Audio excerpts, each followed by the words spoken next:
This all started one very normal night. No clouds in sight, and stars as far as the eye could see. Some of my friends and I enjoyed being scared, so much so that we actively seeked out terrifying thrills. This night was no different. We had spent several nights investigating different places of alleged high paranormal activity. Investigating probably isn't the right word to describe what several young adults are doing, trying their kicks from getting their pants scared off, but that's a little besides the point.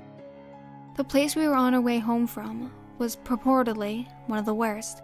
Even so, we had no strange encounters outside of the common creaks, moans, and bangs afforded to old buildings long past their life expectancy. My two friends were fast asleep, one in the passenger seat and the other on the back of my beat-up old sedan, listening to the familiar tune of Wish You Were Here by Pink Floyd. I began to doze off because of all the sleepless nights we have been having, trying to scare each other. I jerked awake realizing that I was driving when I noticed the headlights bearing down on me. I swerved to the right to get back in my lane, and as I did, I swear I saw something between our vehicles. I couldn't make it out entirely, because it looked as though it was made out of smoke or fog, but it did have a vaguely human shape to it. My friends, both shaken awake by my sudden swerve, began to curse me out for nearly killing us. We made it home fine that night, maybe a bit shaken, but no worse for wear. I slept soundly that night, and most of the next day, well into the afternoon. I stumbled into the kitchen, half awake, and threw on a pot of coffee. I turned around and realized something about my apartment seemed amiss. Like something minor had been moved or slightly misplaced. That's when I noticed it.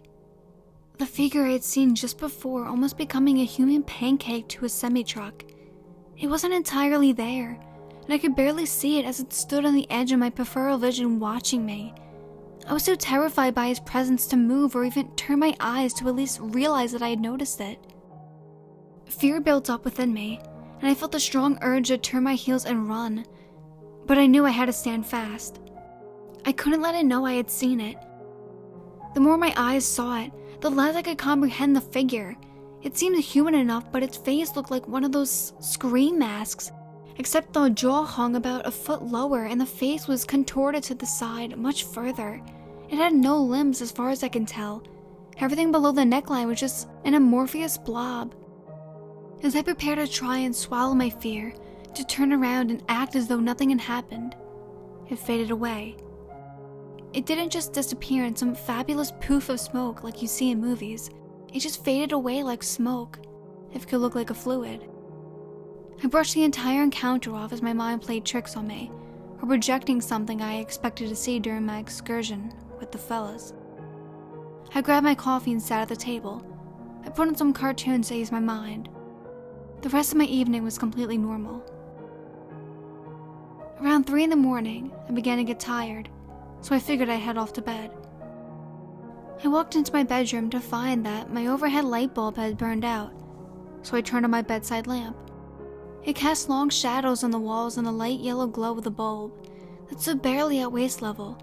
I could have sworn that I saw one of those shadows move, but once again, I chalked it up to my mind playing tricks on me, especially considering I just spent the entire weekend hoping to be scared out of my mind. I crawled into bed and turned out the light when I saw it again on the far side of my room. It seemed as though it was made out of pure darkness, as there was no light on it. I could only make it out because it seemed darker than the rest of the night. This time, I knew it saw me noticing it. It proceeded to lurch closer to me, one shaky movement at a time. I reached for the light, hoping to cleanse the room of darkness, but the switch cord wouldn't turn. It felt as though it had been cemented into place. It crept closer and closer until its face was literally inches from mine. At this point, I was too terrified to move, let alone try to strike at it or run. The thing opened its mouth in a hideous gesture.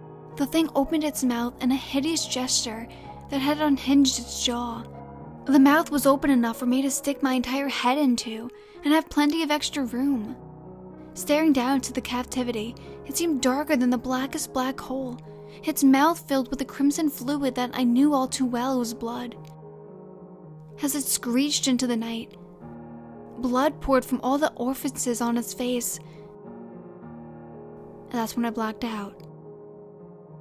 I woke about an hour later with a jolt. My bedside lamp was on, and I glanced around the room quickly. There was nothing in here with me. I felt a sense of relief that's undescribable unless you felt it for yourself. Thinking it was all just a horrible dream, I got out of bed needing to pee. I stumbled down the hall to the bathroom, turned on the light, and peed for what seemed like an eternity. After flushing the toilet, I turned around and caught a glimpse of myself in the mirror. My heart dropped into my stomach at the sight. I was covered in blood, still mostly wet but starting to crust around the edges. In sheer terror, I ran out to the front of my door, wanting to be anywhere but home. The door wouldn't open. It was as thought. It was just a prop built into the wall, so I ran to my back door. Again, the door wouldn't budge, not even an inch. I thought to myself, screw this. I'm getting out of here no matter what it takes. I went to the nearest window and tried to pull it open. But to my dismay, it again wouldn't move. Now I could sense a presence lurking behind me. I stared at my window, not wanting to turn and face it. But what I saw outside, I couldn't comprehend. Outside was nothing. Complete nothingness filled my view like the world outside didn't exist. With a newfound sense of impending doom, I turned to face the creature. It stood and smiled at me like it was trying to tell me if I just cooperated, nothing would happen to me. But I knew it was just a veil to hide the true intentions. The thing lurched forward towards me once again, and I backed into the wall. This was it then. There was nowhere for me to run. As it bore down upon me, it once again unhinged its jaw and opened wide. It bit down onto my shoulder and I felt my legs turn to jello as I slumped to the floor, unable to move. I could feel its poison coursing through my veins, a cold burning sensation that ran through every part of my being, paralyzing me. It bent over, and from out of what I can only call the body, an arm formed from the smoke. It tore into my flesh with its fingers ripping from the muscle piece by agonizing piece, and continued ripping flesh off my body for what seemed like an eternity, the most painful eternity I had ever been a part of, until there was no flesh left. When my flesh was gone, it started tearing out nerves like strings, slowly pulling each one as though it was a string wrapped around something extremely delicate. I screamed and screamed, although I knew nobody could hear me, trapped in this hell. Once done with the task of removing my nerves, it stood to leave me to die. Before it left, it said something to me. Its voice was sickening. It sounded as though it should be the wind coming from a human's cut trachea, gurgling with fresh blood. It said, "It never ends." I closed my eyes as it left, waiting for death's sweet release from the agony I had just endured. I opened my eyes to be blinded by an overhead fluorescent lights. A man in a white lab coat standing over me, speaking. His voice was muffled at first, and it slowly became clear. "Can you hear me?" I tried to respond to say yes, but my lips wouldn't move. "You've been in a terrible car accident. You're in a hospital and you've been in a coma for the last 48 hours. You will likely be paralyzed for the rest of your life. If you can hear me and understand this, blink twice for me." I blinked twice. "Good. I'm sorry to tell you that your friends didn't survive the accident. None of the staff here thought you would wake from your coma. Get some rest. I'll be back to check on you in a couple hours." I blinked twice again. I closed my eyes and left darkness fill my vision. As I began to fall asleep, I felt something brush my cheek and a whisper in my ear. "It never ends."